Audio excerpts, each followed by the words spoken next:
test po. Short for Marites po.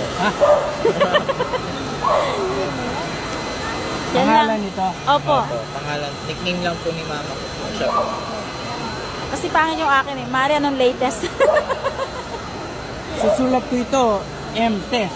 Opo, opo. Hindi siya letter M. Oo, oo. Yung pagkasulat na to, E tsaka M. Sige po. M-test.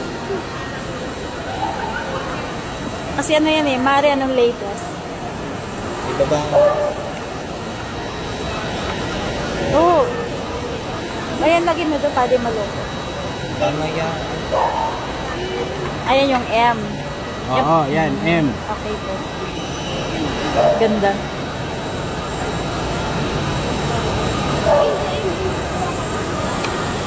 M-test.